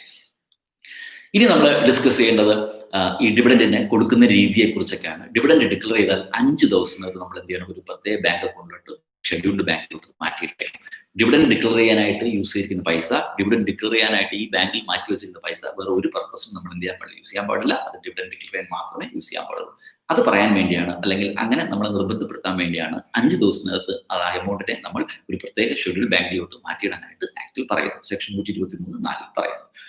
ഇനി അത് കൊടുക്കുന്ന രീതിയെക്കുറിച്ചാണ് സാർ ഡിസ്കസ് ചെയ്യാൻ പോകുന്നത്. വളരെ ഇമ്പോർട്ടൻ്റ് ആയിട്ടുള്ള ഏരിയ ആണ്. കൊടുക്കുന്ന രീതിയെക്കുറിച്ച് ജസ്റ്റ് സാർ പറഞ്ഞു പോവാം. സെക്ഷൻ 123(2), 3, 4, 5 സബ്സെക്ഷൻസിലാണ് ഇത് ഡീൽ ചെയ്യുന്നത്. കൊടുക്കുന്ന രീതി എങ്ങനെയാണ്? ക്യാഷ് ആയിട്ട് കൊടുക്കാവോ, കൈൻഡ് ആയിട്ട് കൊടുക്കാൻ പാടില്ല, ചെക്കായിട്ട് കൊടുക്കാം, ഡിവിഡൻഡ് വാറന്റ് ആയിട്ട് കൊടുക്കാം, ഇലക്ട്രോണിക് മോഡിൽ കൊടുക്കാം, ഇല്ലേ, നെഫ്റ്റ് പേയ്മെന്റ്, ECS പേയ്മെന്റ് അല്ലെ, നിങ്ങൾ കേട്ടിട്ടില്ല, അതുപോലെ കൊടുക്കാം. അപ്പൊ ഒന്നുകൂടി പറയാം, dividend can be paid in different modes. എങ്ങനെ ഷെയർ ഹോൾഡേഴ്സിന് കൊടുക്കാമെന്നുള്ള, കൈൻഡ് ആയിട്ട് കൊടുക്കാൻ പാടില്ല, അത് കൊടുക്കേണ്ടത് ക്യാഷ് ആയിരിക്കണം. പിന്നെ ഇപ്പോൾ ക്യാഷ് അല്ലല്ലോ, ഇപ്പോൾ കൂടുതൽ ബാങ്കാണ് നമ്മൾ യൂസ് ചെയ്യുന്നത്, അല്ലെങ്കിൽ ബാങ്ക് അത് ചെക്കായിട്ട് കൊടുക്കാം, അല്ലെങ്കിൽ ഡിവിഡൻഡ് വാറന്റ് ആയിട്ട് കൊടുക്കാം, അല്ലെങ്കിൽ അത് ഇലക്ട്രോണിക് മോഡിൽ ബാങ്ക് ട്രാൻസ്ഫർ വഴിയോ, നെഫ്റ്റ് വഴിയോ, NEFT വഴിയോ, അല്ലെങ്കിൽ RTGS സിസ്റ്റംസ് വഴിയോ, നമുക്ക് ECS വഴിയോ ഒക്കെ കൊടുക്കാം. ആർക്ക് കൊടുക്കാം? കൊടുക്കേണ്ടത് എപ്പോഴും നമുക്ക് അറിയാം, ഞാനാണ് ഷെയർ ഹോൾഡർ ആണെങ്കിൽ എനിക്കാണ് തരേണ്ടത്. അതുകൊണ്ട് തന്നെ ആരുടെ പേരിലാണോ ഷെയർ രജിസ്റ്റർ ചെയ്തിരിക്കുന്നത് അവർക്ക് വേണം നിങ്ങൾ ഡിവിഡൻഡ് കൊടുക്കാൻ. അല്ലാതെ മറ്റൊരാൾക്ക് കൊടുത്തു കഴിഞ്ഞാൽ അതൊരു പ്രോപ്പർ മെത്തേഡ് ആയിരിക്കത്തില്ലായിരിക്കാം, അല്ലെ? അല്ലെങ്കിൽ ഞാൻ പറയണം, എനിക്ക് വേണ്ട മിസ്റ്റർ സുരേഷിന് കൊടുത്താൽ മതി, അല്ലെങ്കിൽ എനിക്ക് വേണ്ട റോഷന് കൊടുത്താൽ മതി, അല്ലെങ്കിൽ എനിക്ക് വേണ്ട ക്രിസ്റ്റിക്ക് കൊടുത്താൽ മതി എന്ന് ഞാൻ എന്ത് ചെയ്യണം? നമ്മൾ എനിക്ക് തരണ്ട ഇന്ന വ്യക്തിക്ക് കൊടുത്താൽ മതി ഞാനൊരു ഓർഡർ കൊടുക്കുകയാണെന്നുണ്ടെങ്കിൽ എങ്കിൽ അവർക്ക് കൊടുക്കാവൂ അല്ലെ. പുതിയ ബന്ധുക്കളുടെ പേരിലും റിലേറ്റീവ്സിന്റെ പേരിലും ഒക്കെ നമ്മൾ എന്താണ് ഇമ്മീഡിയറ്റ് റിലേറ്റീവ്സിന്റെ പേരിൽ ഞാൻ ഈ സ്ഥലത്തില്ല, ഞാൻ നാട്ടിലില്ലാത്ത ഒരാളാണെങ്കിൽ എൻ്റെ കുട്ടികൾക്ക് ഒരു വരുമാനം ഉണ്ടാകട്ടെ എന്ന് വെച്ച് ഞാൻ ഇൻവെസ്റ്റ് ചെയ്യുന്ന കമ്പനികളിൽ എനിക്കൊരു ഡയറക്ഷൻ കൊടുക്കാം. ആ ഡിവിഡൻഡ് ഇൻകം എൻ്റെ കുട്ടികൾക്ക് കൊടുക്കാനായിട്ട് അല്ലെങ്കിൽ എൻ്റെ മോനോ മോൾക്കോ സഹോദരനോ സഹോദരിക്കോ കൊടുക്കാനായിട്ട് പറയാം. അതുകൊണ്ട് തന്നെ രജിസ്റ്റർഡ് ഷെയർ ഹോൾഡേഴ്സിന് നിന്ന് കൊടുക്കുന്ന നിർബന്ധമില്ല. മറിച്ച് അദ്ദേഹം ഏതെങ്കിലും ഒരു പർട്ടിക്കുലർ ഷെയർ ഹോൾഡറിന് ഏതെങ്കിലും പർട്ടിക്കുലർ വ്യക്തിക്ക് ഷെയർ ഹോൾഡർ ആവുന്നതിൽ ഏതെങ്കിലും വ്യക്തി കൊടുക്കാൻ പറഞ്ഞാൽ അയാൾക്ക് നിന്ന് കൊടുക്കാം. ഇതൊന്നും ഇല്ലെങ്കിൽ ഞാൻ പറയുന്നത് എൻ്റെ ബാങ്ക് അക്കൗണ്ടിൽ ഇട്ടാൽ മതി. അതിനാണ് ടു ബാങ്കർ എന്ന് പറയുന്നത്. അപ്പോൾ അടുത്ത ഡിസ്കഷൻ പേയബിൾ ടു ആരാണ്? രജിസ്റ്റേർഡ് ഷെയർ ഹോൾഡറിന് കൊടുക്കാവൂ, അല്ലെങ്കിൽ അയാൾ പറയുന്ന ആൾ കൊടുക്കണം, അല്ലെങ്കിൽ അയാൾ പറയുന്ന ബാങ്കിന് കൊടുക്കണം. ഈ ഏരിയയിൽ നിന്നും ഒരു ചോദ്യം പ്രതീക്ഷിക്കാം. കാരണം പൊതുവെ പ്രാക്ടിക്കൽ ക്വസ്റ്റ്യൻസ് രീതിയിലായിരിക്കും ഇവിടെ നിന്ന് ചോദ്യം ഉണ്ടാകുന്നത്. അപ്പോൾ അതൊന്ന് നോക്കി പോവാം. ഇനി കുട്ടികളെ നമ്മൾ ഡിസ്കസ് ചെയ്യാൻ പോകുന്നതാണ്. ഇനി നമുക്ക് ചില പ്രൊഹിബിഷൻസ് പറയുന്നുണ്ട്. ഒബ്വിയസ്ലി അല്ലെ, നമുക്കറിയാം ഡെപ്പോസിറ്റ്സ് പ്രൊവിഷൻസ് വയലേറ്റ് ചെയ്ത് നിൽക്കുന്ന കമ്പനികൾ എന്ത് ചെയ്യാൻ പാടില്ല, ഡിവിഡൻഡ് കൊടുക്കാൻ പാടില്ല എന്നൊക്കെ ചില കാര്യങ്ങളുണ്ട്. അത്ര ഇമ്പോർട്ടൻ്റ് അല്ല എങ്കിലും നിങ്ങൾ ആ ഏരിയ ഒന്ന് നോക്കി വയ്ക്കുക, പ്രൊഹിബിഷൻ. ഇനി ഏറ്റവും ഇമ്പോർട്ടൻ്റ് ആയിട്ടുള്ള മറ്റൊരു ഏരിയ ഡിസ്കസ് ചെയ്യാൻ പോയാണ്. പൊതുവെ പ്രാക്ടിക്കൽ ക്വസ്റ്റ്യൻ ചോദിക്കുന്ന ഏരിയ ആണ്. അൺപെയ്ഡ് ഡിവിഡൻഡിനെ കുറിച്ചാണ് ആ ഏരിയ ഡിസ്കസ് ചെയ്യുന്നത്. UDA എന്നാണ് പറയുന്നത്, അൺപെയ്ഡ് ഡിവിഡൻഡ് അക്കൗണ്ട്, UDA എന്നാണ് പറയുന്നത്. ആ ഏരിയയിൽ പൊതുവെ ഒരു ചോദ്യം പ്രതീക്ഷിക്കാം. റിവിഷൻ മോഡ് ഇഷ്ടപ്പെട്ടല്ലോ. ഇനി ആ ഒരു ഏരിയയും കൂടെ കവർ ചെയ്യട്ടെ. യെസ്, ഇനി നമ്മൾ ഡിസ്കസ് ചെയ്യാൻ പോകുന്നത് മറ്റൊരു സെക്ഷനാണ്. സെക്ഷൻ 124 നമ്മളെത്തി. നമ്മൾ 2 സബ്സെക്ഷൻ 35 പറഞ്ഞു, 123 പറഞ്ഞു. 123 പല സബ്സെക്ഷൻസും സാർ ഡിസ്കസ് ചെയ്തു പോയി. ഇനി ഇമ്പോർട്ടൻ്റ് ആയിട്ട് എപ്പോഴും എക്സാമ്പിൾ ഒരു ചോദ്യം വരുന്ന ഏരിയ ആണ്, പൊതുവെ കുട്ടികൾ നല്ല പഠിക്കുന്ന ഏരിയ ആണ് UDA, അൺപെയ്ഡ് ഡിവിഡൻഡ് അക്കൗണ്ട്. അപ്പോൾ ശ്രദ്ധിച്ച് കേൾക്കുക, ടൈം ലൈൻസ് ആണ്, അതുകൊണ്ട് ശ്രദ്ധിച്ച് കേൾക്കുക. നമ്മൾ തുടക്കത്തിൽ 123 പറഞ്ഞു, ഡിവിഡൻഡ് ഡിക്ലെയർ ചെയ്താൽ 5 ദിവസത്തിനകത്ത് അതിന്റെ പ്രത്യേക ബാങ്ക് അക്കൗണ്ട് മാറ്റിയിട്ടെന്ന് പറഞ്ഞു. ഷെഡ്യൂൾഡ് ബാങ്ക് അക്കൗണ്ട് അതവിടെ കിടന്നോട്ടെ. ഓക്കെ, മറക്കരുത്. ഇനി എന്താണ് unpaid dividend account? Dividend declare ചെയ്ത ദിവസത്തിനൊന്നും 30 ദിവസത്തിനകത്ത് ഡിവിഡൻഡ് കൊടുത്തില്ലെങ്കിലോ എടുത്തില്ലെങ്കിലോ, if it is not been paid or it is not been claimed, അങ്ങനെ സംഭവിച്ചില്ല എന്നുണ്ടെങ്കിൽ അത് അവിടെ നിന്നും 7 ദിവസത്തിനകത്ത് എത്രയും പെട്ടെന്ന് നിങ്ങൾ എവിടെ മാറ്റണം? അൺപെയ്ഡ് ഓർ അൺക്ലെയിംഡ് ഡിവിഡൻഡ് അക്കൗണ്ടിലോട്ട് മാറ്റണം. അതിനാണ് നമ്മൾ UDA അൺപെയ്ഡ് ഡിവിഡൻഡ് അക്കൗണ്ട് എന്ന് പറയുന്നത്. അപ്പോൾ 30 ദിവസമാണ് എല്ലാ പേയ്മെന്റ്സിനും കമ്പാരിറ്റീവ്ലി കമ്പനീസിന് 30 ദിവസം അല്ലെ. പക്ഷേ അതിന്റെ ഇടയിൽ 5 ദിവസം ഉള്ളത് മറക്കരുത്, വേറെ അക്കൗണ്ടിലോട്ട് മാറ്റണം, അത് മറക്കരുത്. എല്ലാം കൂടെ ചേർത്ത് തന്നെയാണ്. അപ്പോൾ 30 കഴിഞ്ഞാൽ, അപ്പോൾ ഡിവിഡൻഡ് ഫോർ എക്സാമ്പിൾ കമ്പനിയിൽ 25 ഷെയർ ഹോൾഡേഴ്സ് ഉണ്ട്. എല്ലാ ഈ ഷെയർ ഹോൾഡേഴ്സും ഈ 25 ദിവസത്തിനകത്ത് നമ്മൾ കൊടുത്തിരുന്നുണ്ടെങ്കിൽ ഇനി അങ്ങോട്ട് കോംപ്ലിക്കേഷനേ ഇല്ല. അതല്ലാത്ത പക്ഷം ഏതെങ്കിലും ഒരാളോ 2 പേരോ ഇനിയും എടുക്കാനുണ്ടെന്നുണ്ടെങ്കിൽ ആ പൈസയാണ് നമ്മൾ പറയുന്നത് എന്ത് ചെയ്യണം? ആ 30 ദിവസം കഴിഞ്ഞ് 7 ദിവസത്തിനകത്ത് നിങ്ങൾ ഏത് ട്രാൻസ്ഫർ, പുതിയൊരു അക്കൗണ്ട് ഓപ്പൺ ചെയ്യണം, അൺപെയ്ഡ് ഡിവിഡൻഡ് അക്കൗണ്ടിലോട്ട് ട്രാൻസ്ഫർ ആവും. അതിനർത്ഥം 37ാമത്തെ ദിവസമാകുമ്പോൾ ബാക്കി എന്തെങ്കിലും പൈസ കിടക്കുകയാണെന്നുണ്ടെങ്കിൽ അതിന് അൺപെയ്ഡ് ഡിവിഡൻഡ് അക്കൗണ്ടിലോട്ട് മാറ്റണം. മനസ്സിലായി? അങ്ങനെ മാറ്റിയ ദിവസത്തിൽ നിന്നും 90 ദിവസത്തിനകത്ത് ഈ ആർക്കൊക്കെ പേയ്മെന്റ് കൊടുക്കാനുണ്ട്, ആർക്കൊക്കെ പെൻഡിങ് കിടപ്പുണ്ട്, അവരുടെ പേരും അഡ്രസ്സും ലാസ്റ്റ് കൗണ്ട് അഡ്രസ്സിന്റെ ഒരു സ്റ്റേറ്റ്മെന്റ് ഉണ്ടാക്കി കമ്പനിയുടെ വെബ്സൈറ്റിലും സെൻട്രൽ ഗവൺമെന്റ് പറയുന്ന വെബ്സൈറ്റിലും പോസ്റ്റ് ചെയ്തിരിക്കണം. ഉദാഹരണം നേരത്തെ പറഞ്ഞ എക്സാമ്പിൾ പറയുന്നത്, നമുക്ക് 25 ഷെയർ ഹോൾഡേഴ്സ് ഉണ്ട്, 23 പേര് ക്ലെയിം ചെയ്തു. സുഖം, 25 പേരും ക്ലെയിം ചെയ്യുന്നെങ്കിൽ ഇനി അങ്ങോട്ടും പഠിക്കേണ്ടേ വരത്തില്ല. പക്ഷെ ഇപ്പൊ എത്ര പേരെ ക്ലെയിം ചെയ്തുള്ളൂ, എത്ര പേർക്ക് കൊടുത്തുള്ളൂ? 23 പേർക്ക് കൊടുത്തുള്ളൂ. കണ്ടോ, 2 മഹാന്മാർക്ക് നമ്മൾ കൊടുത്തിട്ടില്ല, മിസ്റ്റർ എയും മിസ്റ്റർ ബിയും. അപ്പൊ ഈ മിസ്റ്റർ എയുടെ പേരും അദ്ദേഹത്തിന്റെ അഡ്രസ്സും അദ്ദേഹത്തിന്റെ ഫോളോ നമ്പറും, ബിയുടെ അഡ്രസ്സും ഫോളോ നമ്പറും മറ്റുള്ള ഡീറ്റെയിൽസും നമ്മളൊരു സ്റ്റേറ്റ്മെന്റ് ഉണ്ടാക്കി കമ്പനിയുടെ വെബ്സൈറ്റിലും സെൻട്രൽ ഗവൺമെന്റ് പറയുന്ന വെബ്സൈറ്റിലും പോസ്റ്റ് ചെയ്യണം. എന്തിനാണ്? നാളൊരു കാലത്ത് അവർക്ക് തപ്പി പിടിച്ച് പോകുന്നുണ്ടെങ്കിൽ ആ ഡിവിഡൻഡ് ക്ലെയിം ചെയ്യാൻ വേണ്ടിയായിരിക്കും അല്ലെ. അപ്പൊ അത് മറക്കരുത്. അത് എപ്പോൾ നടക്കണം? 37 ദിവസം കഴിഞ്ഞ് 90 ദിവസത്തിനകത്ത് നമ്മൾ എന്ത് ചെയ്തിരിക്കണം? ഇങ്ങനത്തെ ഒരു സ്റ്റേറ്റ്മെന്റ് പ്രിപ്പയർ ചെയ്ത് ഇട്ടിരിക്കണം. അങ്ങനെ ഇപ്പൊ എവിടെയാണ് ആ പൈസ കിടക്കുന്നത്? ഈ 2 പേരുടെ പൈസ എവിടെ കിടക്കുന്നു? അൺപെയ്ഡ് ഡിവിഡൻഡ് അക്കൗണ്ട് UDAയിൽ കിടക്കണം. ആ അക്കൗണ്ടിൽ 7 വർഷം വരെ നമ്മൾ കാത്തിരിക്കും. എത്ര വർഷം കാത്തിരിക്കും? 7 വർഷം. ആ 7 വർഷത്തിനകത്ത് പോലും ഈ പറയുന്ന എയും ബിയും ആ പൈസ എടുത്തില്ലെങ്കിൽ, ക്ലെയിം ചെയ്തില്ലെങ്കിൽ, അല്ലെങ്കിൽ എക്കും ബിക്കും നമ്മൾ പൈസ കൊടുത്തില്ലെങ്കിൽ അവിടെ നിന്നും അതിനെ സെൻട്രൽ ഗവൺമെന്റ് അക്കൗണ്ടായ IEPF, investor education and protection ഫണ്ടിലോട്ട് നമ്മൾ അതിനെ ട്രാൻസ്ഫർ ചെയ്യണം. അല്ലെ, അതിന് ചില ഫോമും കാര്യങ്ങളൊക്കെ നോക്കണം. അപ്പൊ കുട്ടികളെ സംഭവം മനസ്സിലായാലും സിമ്പിളാണ്. ടൈം ലൈന് ആദ്യം 30 ദിവസം എടുക്കാതെ പെൻഡിങ് എന്തെങ്കിലും ഉണ്ടെന്നെങ്കിൽ കൊടുക്കാതെയോ എടുക്കാതെയോ പെൻഡിങ് ബാക്കി കിടക്കുകയാണെങ്കിൽ 7 ദിവസത്തിനകത്ത് UDAയിലോട്ട് മാറ്റണം, അൺപെയ്ഡ് ഡിവിഡൻഡ് അക്കൗണ്ടിലോട്ട് മാറ്റണം. ആ അക്കൗണ്ടിൽ 7 വർഷം കിടക്കും. ആ 7 വർഷം കിടന്നിട്ട് വീണ്ടും ക്ലെയിം ചെയ്യാൻ പൈസ കിടപ്പുണ്ട്, കൊടുക്കാൻ പൈസ ഉണ്ടെങ്കിൽ അവിടെ നിന്ന് മാറ്റി IEPF ഫണ്ടിലോട്ട് മാറ്റും. ഇതിനിടയിൽ ട്വിസ്റ്റ് മറക്കരുത്. നമ്മൾ UDAയിലോട്ട് മാറ്റുമ്പോൾ അവിടെ വെറുതെ കിടന്നാൽ പോരാ, UDAയിലോട്ട് മാറ്റിയ ദിവസം നിന്നും 90 ദിവസത്തിനകത്ത് നിങ്ങളൊരു സ്റ്റേറ്റ്മെന്റ് ഉണ്ടാക്കി ആർക്ക് കൊടുക്കാനുണ്ടെന്നതിനെ കുറിച്ച് വെബ്സൈറ്റിൽ എന്ത് ചെയ്യണം, ഇട്ടേക്കണം. അപ്പൊ അതിന്റെ ഇടയിൽ ആരെങ്കിലും വന്ന് കണ്ടുപിടിച്ചെടുത്തിട്ട് പോകണമെങ്കിൽ അതുകൂടെ തീരും. 7 വർഷം കഴിഞ്ഞിട്ടും, അതായത് 37 മറക്കരുത്, 30 days plus 7 days plus 7 years, 7 ദിവസവും 7 വർഷവും 37 ദിവസവും. എന്നൊരു പറയട്ടെ, 7 വർഷവും 37 ദിവസവും കഴിഞ്ഞിട്ടും എയും ബിയും വീണ്ടും ആ പൈസ അക്കൗണ്ടിൽ എടുത്തില്ലെങ്കിൽ പിന്നെ നമ്മൾ ഇങ്ങോട്ട് മാറ്റും, ഇൻവെസ്റ്റർ എഡ്യൂക്കേഷൻ പ്രൊട്ടക്ഷൻ ഫണ്ടിലോട്ട് നമ്മളത് മാറ്റും. അപ്പൊ ഈ ബന്ധപ്പെട്ട കാര്യങ്ങൾ നല്ല രീതിയിൽ സാവധാനത്തോട് പഠിക്കുക, മനസ്സിലാക്കിയതിന് ശേഷം നല്ല രീതിയിൽ പഠിച്ചാൽ മതിയാവും കേട്ടോ. പിന്നെ IEPF ഫണ്ടിൽ വിട്ട് നിന്നും ക്ലെയിം ചെയ്യാൻ പറ്റും. അതിന് ചില പ്രൊസീജിയേഴ്സ് ഉണ്ട്. ആ പ്രൊസീജിയറിന്റെ ബേസിൽ അവർക്ക് ആ ഫണ്ടിൽ നിന്നും വേണമെന്നുണ്ടെങ്കിൽ ഭാവിയിൽ ചില ഫോമുകൾ ഫയൽ ചെയ്ത് ക്ലെയിം ചെയ്യാൻ പറ്റും. അപ്പൊ ഇത്രയാണ് കാര്യങ്ങളുള്ളത്. നമ്മൾ ഏകദേശം അതിന്റെ ക്രക്സ് ഏരിയ കഴിഞ്ഞു. നിങ്ങൾ ഇൻസ്റ്റിറ്റ്യൂട്ടിന്റെ സ്റ്റഡി മീറ്റിൽ എല്ലാ പ്രൈവറ്റ് സ്റ്റഡി മീറ്റിലും പടമൊക്കെ വെച്ചിട്ടുണ്ട് അല്ലേ. ആദ്യ 30 days, പിന്നെ 7 ദിവസം UDയിലോട്ട് പോകും. UDയിലോട്ട് പോയി 90 ദിവസത്തിനകത്ത് സ്റ്റേറ്റ്മെന്റ് ഉണ്ടാക്കിയിടണം. പിന്നെ UDയിൽ അവിടെ തന്നെ 7 വർഷം അവിടെ കിടക്കും. 7 വർഷം കിടന്നിട്ടും എടുത്തില്ല എന്നുണ്ടെങ്കിൽ അതാണ് സാർ മൊത്തത്തിൽ പറയാൻ കാര്യം. 7 വർഷവും 37 ദിവസത്തിനകത്തും ആരും എടുത്തില്ല എന്നുണ്ടെങ്കിൽ അത് നിങ്ങൾ എങ്ങോട്ട് മാറ്റുന്നു? എന്താണ് IEPF ഫണ്ടിലോട്ട് മാറ്റുന്നു. ഇതാണ് ഇതിന്റെ. പിന്നെ അതിന്റെ ഇടയിൽ പലിശ കൊടുക്കണം, ആ കാര്യങ്ങളൊക്കെ ജസ്റ്റ് നോക്കി പോകാം. അപ്പൊ ഇത്രയേ ഉള്ളൂ പഠിക്കാനായിട്ട്. ഇൻവെസ്റ്റ് എഡ്യൂക്കേഷൻ പ്രൊട്ടക്ഷൻ ഫണ്ട് വളരെ ഇമ്പോർട്ടന്റ് ഏരിയ ആണ്. ആ ഏരിയ നല്ല രീതിയാണ് നിങ്ങളൊന്ന് നോക്കി പോകണം. പൊതുവെ ഇന്റർമീഡിയറ്റ് ലെവൽ അത്ര ചോദിക്കത്തില്ല, എങ്കിലും ആ ഫണ്ടിലോട്ട് മാറ്റേണ്ട എന്താണ് ഈ അൺപെയ്ഡ് ഡിവിഡന്റ് അക്കൗണ്ട് മാത്രമല്ല, ആ ഫണ്ടിലോട്ട് ഇൻകം ഫ്രം ഇൻവെസ്റ്റ്മെന്റ്, അതുപോലെ തന്നെ എന്താണ് disposal of securities, application money, എടുക്കാത്ത application money, matured deposits, matured debentures, അതുപോലെ തന്നെ എന്താണ് അതിന്റെ ഇൻട്രസ്റ്റ്, റിഡംഷൻ അമൗണ്ട്, ഇങ്ങനെ ഒരുപാട് പൈസ. അതായത് കമ്പനിക്ക് വേറെ രീതിയിലും ആ പർട്ടിക്കുലർ ഇൻവെസ്റ്റ്മെന്റ് കണ്ടുപിടിക്കാൻ പറ്റാത്ത ഒരു തൊട്ട് എല്ലാ പൈസയും കൊണ്ട് മാറ്റി വെക്കുന്ന സ്ഥലം IEPF ഫണ്ടാണ്. അതുകൊണ്ട് തന്നെ IEPF ഫണ്ടിനെ കുറിച്ച് ഒരു പാരഗ്രാഫ്, ഒരു നോട്ട് ഒന്ന് പഠിച്ചിട്ട് പോകുന്നത് നല്ലതാണ്. അപ്പൊ ഇത്രയേ ഉള്ളൂ. ഇനി അവസാനമായിട്ട് നമുക്ക് പറയാൻ പറഞ്ഞാൽ പഠിക്കാനുള്ള ഏറ്റവും ഇമ്പോർട്ടൻ്റ് ഏരിയയും കൂടെ നോക്കിയിട്ട് നിർത്താം. സെക്ഷൻ 127. എന്താണ് 127 പറയുന്നത്? 127 പറയുന്നത് എപ്പോഴും നമ്മൾ എന്ത് ചെയ്തിരിക്കണം? ഡിവിഡന്റ് 30% കറക്റ്റായിട്ട് ആര് കൊടുക്കണം? ഷെയർ ഹോൾഡേഴ്സ് നമ്മൾ കൊടുത്തിരിക്കണം. ഇനി അങ്ങനെ കൊടുക്കാത്ത പക്ഷം പെനാൽറ്റി ഉണ്ടാവും. അപ്പോൾ if you are not paying, for example നേരത്തെ എക്കും ബിക്കും കൊടുത്തില്ല എന്ന് പറഞ്ഞില്ലേ? അല്ലെ, 25 പേരിൽ 23 നിങ്ങൾ കൊടുത്തുള്ളൂ. എക്കും ബിക്കും കൊടുത്തില്ല എന്ന് പറഞ്ഞില്ലേ? എക്കും ബിക്കും എന്തുകൊണ്ട് കൊടുത്തില്ല? മനഃപൂർവ്വമാണ് നിങ്ങൾ എക്കും ബിക്കും കൊടുത്തില്ലെങ്കിൽ, നമ്മൾ എക്സാമ്പിൾ കൊടുത്തില്ലെങ്കിൽ അതിന് എന്ത് ചെയ്യേണ്ടി വരും? നിങ്ങൾക്ക് പെനാൽറ്റി വരും. അത് മറക്കരുത്. ആ പെനാൽറ്റി വളരെ ഇമ്പോർട്ടൻ്റ് ആണ്, പഠിക്കണം കേട്ടോ. അപ്പോൾ പെനാൽറ്റി എങ്ങനെയാണ് പറഞ്ഞിരിക്കുന്നത്? ഡയറക്ടറിനെ സംബന്ധിച്ചോളം ഓരോ ദിവസവും 1000 രൂപ വെച്ച് പെനാൽറ്റിയും, കമ്പനിയെ സംബന്ധിച്ചോളം ഈ കൊടുക്കാത്ത പൈസയ്ക്ക് 18% പലിശ സഹിതം കൊടുക്കേണ്ടിയും വരും. അപ്പോൾ I repeat again, if you're not paying the declared dividend within 30 days to the shareholders, then the director of the company will be penalized and the company will also be penalized, and this will be very strict punishment as far as concerned. പക്ഷേ there are some situations where you will not be punished. ഡയറക്ടറിനും കമ്പനിയും പനിഷ് ചെയ്യാത്ത സാഹചര്യമാണ് ഇൻസ്റ്റിറ്റ്യൂട്ടിൽ ചോദിക്കുന്നത് അല്ലെ. Institute പരീക്ഷയിൽ ചോദിക്കുന്നത് section 127 പ്രകാരം താഴെ പറയുന്ന റീസൺസ് കൊണ്ടാണ് നമുക്ക് ഈ പറയുന്ന എക്കും ബിക്കും, നമ്മൾ എക്സാമ്പിൾ അല്ലെങ്കിൽ ചില ഷെയർ ഹോൾഡേഴ്സ് നമുക്ക് 30% കൊടുക്കാൻ പറ്റാത്തത് ആണെന്നുള്ളത് പ്രൂവ് ചെയ്താൽ നമുക്ക് എന്ത് കിട്ടും? പെനാൽറ്റിയിൽ നിന്ന് രക്ഷപ്പെടാം. എന്തൊക്കെയാണ് ആ സാഹചര്യം?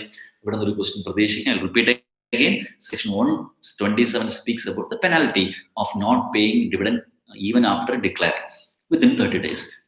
But under the following circumstances, the directors of the company will not be penalized because due to the justifications. എന്താണ് justification? ഒന്ന്, by operation of law.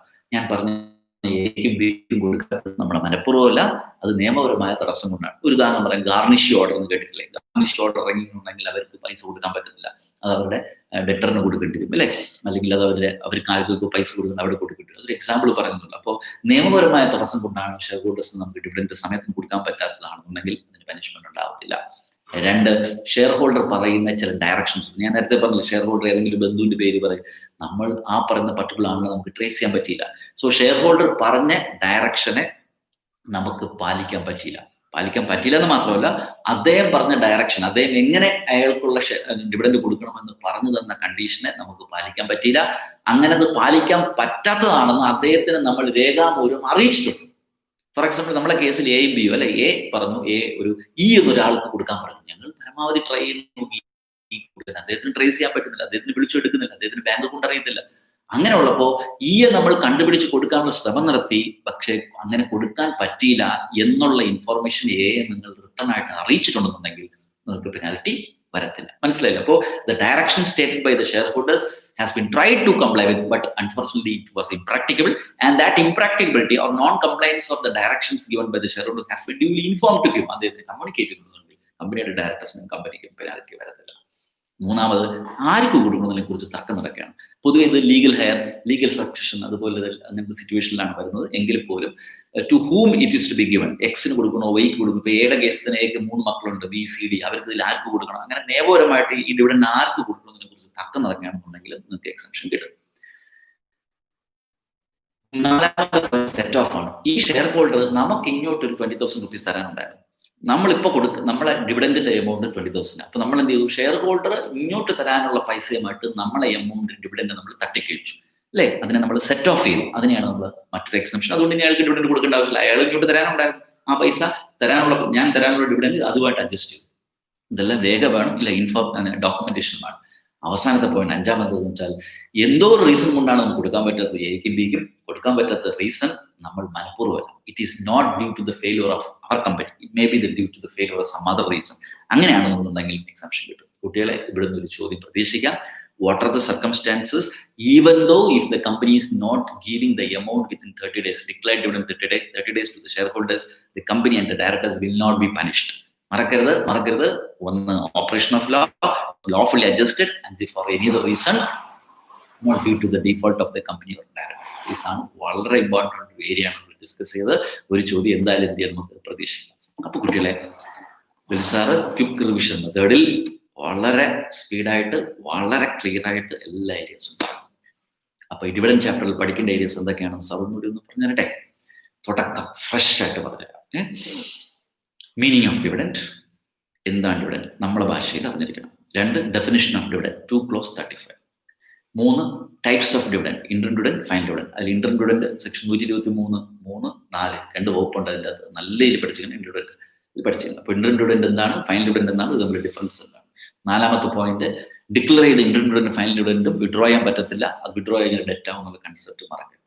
4. Okay. അടുത്ത് പഠിക്കേണ്ടത് എന്താണ്, പാരന്റ് സെക്ഷൻ 123 ആദ്യം പഠിക്കേണ്ടത് sources of dividend, current year profit, previous year profit, government grant. അതിൽ previous year profit പഠിക്കുമ്പോൾ വളരെ ഇമ്പോർട്ടൻ്റ് ആയിരുന്നു. അതിൻ്റെ റൂൾ ഉണ്ട്. കമ്പനിക്ക് ഇപ്പോൾ പ്രോഫിറ്റ് ഇല്ലെങ്കിലോ കമ്പനിക്ക് ഇപ്പോൾ ലോസിലാണെങ്കിലും ഇന്നഡിക്വേറ്റ് പ്രോഫിറ്റ് ആണെന്നുണ്ടെങ്കിൽ എന്ത് ചെയ്യണം പ്രീവിയസ് ഇയർ പ്രോഫിറ്റിനെടുത്ത് നമുക്ക് ഡിവിഡൻഡ് കൊടുക്കാം. അതിന് പാലിക്കേണ്ട 4 കണ്ടീഷൻസ് മറക്കരുത്. ആ 4 കണ്ടീഷൻസ് ഇവിടെ പറഞ്ഞിട്ടുണ്ട്. Rule 3 of companies declaration and payment of dividend rules 2014 പറഞ്ഞത്. അതിൽ നിന്നൊരു ചോദ്യം എപ്പോഴും പ്രതീക്ഷിക്കാം. അപ്പൊ ആ ഏരിയ കഴിഞ്ഞു. അത് കഴിഞ്ഞ് കഴിഞ്ഞാൽ അടുത്ത് പഠിക്കേണ്ടത് എന്താണ്, UDA ആണ്, അൺപെയ്ഡ് ഡിവിഡൻഡ് അക്കൗണ്ട്. അപ്പോൾ ഒരു കലണ്ടർ ഉണ്ടാക്കണം. അത് 5 ദിവസം 30 ദിവസം. ആ 30 അകത്താണ് 5 അല്ലേ, 5 + 25 30, പിന്നെ 7 ദിവസം UDAയിലോട്ട് പോകുന്നു. അവിടെ 90 ദിവസത്തിനകത്ത് റിപ്പോർട്ട് അല്ലെങ്കിൽ സ്റ്റേറ്റ്മെന്റ് സബ്മിറ്റ് ചെയ്യുന്നു. അത് 7 വർഷം അവിടെ കിടക്കുന്നു. 7 വർഷത്തിന് ശേഷം IPF ഫണ്ടിലോട്ട് പോകുന്നു. അപ്പൊ 7 വർഷവും 37 ദിവസം കഴിയുമ്പോൾ കൊടുക്കാൻ എന്തെങ്കിലും ബാക്കി ഉണ്ടെങ്കിൽ അത് ഇൻവെസ്റ്റ് എഡ്യൂക്കേഷൻ പ്രൊട്ടക്ഷൻ ഫണ്ടിൽ പോകണം. ആ മൊത്തം പാറ്റേൺ, ആ മൊത്തം ഷെഡ്യൂൾ, ആ ടൈം ഷെഡ്യൂൾ മൊത്തം നിങ്ങൾ എന്തിനും ഡീറ്റെയിൽ ആയിട്ട് നമ്മൾ എന്തിരിക്കണം പഠിച്ചിരിക്കണം. അപ്പൊ അത് അത്രയും കഴിഞ്ഞു. ഇൻവെസ്റ്റ് എഡ്യൂക്കേഷൻ പ്രൊട്ടക്ഷൻ ഫണ്ടിനെ കുറിച്ച് പഠിക്കണം. ഇൻവെസ്റ്റ് എഡ്യൂക്കേഷൻ പ്രൊട്ടക്ഷൻ ഫണ്ടിൽ ഏതൊക്കെ ഫണ്ടാണ് ട്രാൻസ്ഫർ ചെയ്യുന്നത്, അത് എങ്ങനെ യൂട്ടിലൈസ് ചെയ്യാൻ പറ്റും, അതിന്റെ യൂട്ടിലൈസേഷൻ മെത്തഡോളജി എങ്ങനെയാണ്, അത് അത്രയും പഠിച്ചിരിക്കണം. മനസ്സിലായോ? അത്രയും കഴിഞ്ഞ ശേഷം അവസാനം 127 വന്ന് നിൽക്കും. 127 എന്ന് പറയുന്നത് ഏറ്റവും ഇമ്പോർട്ടൻ്റ് സംഭവം എന്ന് വെച്ചാൽ എന്താണ്, ഏതിനെ കുറിച്ചാണ് ഡിസ്കസ് ചെയ്യുന്നത്, പെനാൽറ്റിയെ കുറിച്ചാണ്. 30 ദിവസം ഡിവിഡൻഡ് കൊടുത്തില്ലെങ്കിൽ എന്താണ് പെനാൽറ്റി, അത് എങ്ങനെ ആണ് പെനാൽറ്റി, എത്രയാണ് പെനാൽറ്റി. പെനാൽറ്റി 2 പേർക്കായിട്ട് തിരിച്ചിട്ടുണ്ട്. ഒന്ന് ഡയറക്ടറിന് പെനാൽറ്റി ഉണ്ടാവും, കമ്പനിക്ക് പെനാൽറ്റി ഉണ്ടാവും. കമ്പനിക്ക് ഇൻട്രസ്റ്റ് ആണ്, മറ്റൊരു പെനാൽറ്റിയാണ്. അവർക്ക് പെനാൽറ്റി വരാത്ത സാഹചര്യം ഏതൊക്കെയാണെന്ന് 5 സാഹചര്യമുണ്ട്. 127 5 സാഹചര്യം നല്ല രീതിയിൽ നോക്കണം. Practical questions. ഇന്ത്യയുടെ 126 നമ്മൾ ഷെയർ ട്രാൻസ്ഫർ നടക്കുമ്പോഴോ ട്രാൻസ്മിഷൻ നടക്കുമ്പോഴോ പെൻഡിങ്ങിൽ കിടക്കുമ്പോൾ ഇല്ലേ, ഞാൻ എൻ്റെ ഷെയർ എന്താണ് ഒരാൾക്ക് ട്രാൻസ്ഫർ ചെയ്തു, ആ ഷെയർ ട്രാൻസ്ഫർ പെൻഡിങ് കിടക്കുമ്പോൾ ഡിവിഡൻഡ് വരുമ്പോൾ എന്ത് ചെയ്യും, അതിന് പറയുന്നുണ്ട് കെപ്റ്റ് ഇൻ അബയൻസ് എന്ന് പറയുന്നത്. അത് അങ്ങനത്തെ ഡിവിഡൻഡ് നമുക്ക് തൽക്കാലം എന്താണ് കെപ്റ്റ് ഇൻ അബയൻസ് ഹോൾഡ് ചെയ്തിട്ട് ആ സെറ്റിൽമെന്റ് കഴിഞ്ഞ ശേഷം ട്രാൻസ്ഫറിന് ശേഷം നമ്മൾ തീരുമാനം എടുത്താൽ മതി. 126 പറയുന്നുണ്ട് നമുക്ക്. ഇത്രയുള്ള കുട്ടികളെ പഠിക്കേണ്ട സെക്ഷൻ 2 clause 35 പഠിക്കണം. പിന്നെ എന്താണ് 123 പഠിക്കണം. അതിന്റെ 123 സബ്സെക്ഷൻ എല്ലാം പഠിക്കണം. 2, 3, 4, 5 ഒക്കെ പഠിക്കണം. പിന്നെ 126 ഇപ്പം പറഞ്ഞ കെപ്റ്റൻ അബയൻസ് പഠിക്കണം. പിന്നെ എന്താ പറയുക, UDA ട്രാൻസ്ഫർ ചെയ്യുന്നത് സംഭവം വളരെ ഇമ്പോർട്ടൻ്റ് ആണ്, നിലയിൽ പഠിച്ചിരിക്കണം. പിന്നെന്താണ് 127 ഒരു ചോദ്യം എപ്പോഴും വരാം. കുട്ടികളെ ഇതാണ് ഡിവിഡൻഡ് ചാപ്റ്ററിലെ ക്വിക്ക് റിവിഷൻ മെത്തേഡ്. ഈ മറ്റുള്ള ചാപ്റ്റേഴ്സ് പഠിച്ച പോലെ തന്നെ ഇതും വളരെ നിലയിൽ പഠിക്കണം. എന്തെങ്കിലും ഡൗട്ട് ഉണ്ടെന്നുണ്ടെങ്കിൽ എനിക്ക് ഇഷ്ടംപോലെ ഡൗട്ട്സ് വരുന്നുണ്ട്, ചോദിക്കുക. മറുപടി അയക്കുന്ന 1-2 ദിവസം ചില താമസമൊക്കെ ഉണ്ടാവും അല്ലേ, എങ്കിൽ ഞാനത് എൻ്റെ ഗൗരവത്തിന് ബേസ് ചെയ്തിട്ട് അയക്കുന്നതായിരിക്കും. മറ്റൊരു ചാപ്റ്ററുമായി മറ്റൊരു ക്വിക്ക് റിവിഷൻ വീഡിയോയിൽ കാണാം. വേറൊരു സജഷൻ വന്നത് കമ്പനിയിലോ മൊത്തം ഒരു ദിവസം ക്ലാസ് എടുക്കാം. ഒരു മനുഷ്യനല്ലേ അല്ലേ, സമയം കിട്ടണം അല്ലേ, ഓഫീസെല്ലാം കഴിഞ്ഞ് അവധിയുള്ള സമയവും മാത്രമേ എനിക്ക് ഇതുപോലെയൊക്കെ സെഷൻസ് എടുക്കാൻ പറ്റത്തുള്ളൂ. അതുകൊണ്ട് തന്നെ എന്താണ് പരമാവധി ട്രൈ ചെയ്യാം. മാരത്തോൺ റിവിഷൻ എന്ന ഒരു കൺസെപ്റ്റ് ഉണ്ട്. ഒരു 8 മണിക്കൂർ കൊണ്ട് അല്ലെങ്കിൽ ഒരു ദിവസം കൊണ്ട് 8-6 മണിക്കൂർ കൊണ്ട് മൊത്തം സിലബസ് കവർ ചെയ്യുന്ന ഒരു മെത്തഡോളജി ഉണ്ട്. ട്രൈ ചെയ്ത് നോക്കാം. ഒരു ദിവസം എന്താണ് നമുക്ക് ട്രൈ ചെയ്ത് നോക്കാം. എന്തായാലും മറ്റൊരു ഇമ്പോർട്ടൻറ്റ് ചാപ്റ്ററുമായിട്ട് അല്ലെങ്കിൽ മറ്റൊരു ഇമ്പോർട്ടൻറ്റ് ചാപ്റ്ററിന്റെ ക്വിക്ക് വീഡിയോയുമായിട്ട് വരാം. മറക്കരുത്, സബ്സ്ക്രൈബ് ചെയ്യണം, ഫ്രണ്ട്സിൻ്റെ അടുത്തെല്ലാം എന്താണ് ഇത് വീഡിയോ കാണാൻ പറയണം. വീഡിയോ കണ്ടാൽ മാത്രം പോരാ, സബ്സ്ക്രൈബ് ചെയ്യണം, നോട്ടിഫിക്കേഷൻ ബെല്ലൊക്കെ ചെയ്ത് നോട്ടിഫിക്കേഷൻ കിട്ടും. എന്താണ് എന്നാലേ ഒരു പ്രോത്സാഹനം ഉണ്ടാകത്തുള്ളൂ. അതുകൊണ്ട് മാക്സിമം സ്റ്റുഡൻസിൻ്റെ അടുത്തും എൻ്റെ വീഡിയോ സബ്സ്ക്രൈബ് പറയാം. നമുക്ക് ഇന്റർമീഡിയറ്റ് ലെവലിൽ മാത്രമല്ല എൻ്റെ ഏറ്റവും കൂടുതൽ വീഡിയോ ക്ലാസ്സസ് ഉള്ളത് ഏറ്റവും കോംപ്ലിക്കേറ്റഡ് ടോപ്പിക്സ് ആയ ഫെമ, FCR, ആർബിട്രേഷൻ പോലത്തെ സെബി, LODR അതുപോലത്തെ കോംപ്ലിക്കേറ്റഡ് ലോയുടെ ഇഷ്ടംപോലെ വീഡിയോ യൂട്യൂബിലുണ്ട്. നിങ്ങൾ ഫൈനൽ വരുമ്പോൾ നിങ്ങൾ എന്താണ് ഒരു പരിധി വരെ എൻ്റെ വീഡിയോ കൊണ്ട് മാത്രം നിങ്ങൾ സ്വാഗതം പഠിച്ചു പോകാൻ പറ്റും. അതുകൊണ്ട് പ്രോത്സാഹിപ്പിക്കുക, സബ്സ്ക്രൈബ് ചെയ്യുന്ന ചാനൽ. ആൻഡ് എല്ലാവരും സേഫായിട്ടിരിക്കുക. എന്തായാലും ഇപ്പോൾ ഓപ്ഷന്റെ കാലമാണ്, ഓപ്റ്റിനും ഔട്ട് ഔട്ടിന്റെ കാലമാണ്. അത് നല്ലൊരു ജഡ്ജ്മെന്റ് നിങ്ങൾക്ക് എടുക്കാൻ പറ്റത്തെ, അതിനുള്ള ധൈര്യവും അതിനുള്ള നല്ല എന്താ പറയാ ഒരു സപ്പോർട്ടും നിങ്ങൾക്ക് കിട്ടത്തെ. എല്ലാവരും ഇതെല്ലാം ടെമ്പററി ആയിട്ടുള്ള സെറ്റ് ബാക്സ് ആണ്, എല്ലാം ശരിയായിരിക്കും. ഓക്കെ, എന്തായാലും നിങ്ങൾ ചാർട്ട് ഉണ്ടാവും, നമുക്ക് കാണാം. ഓക്കെ.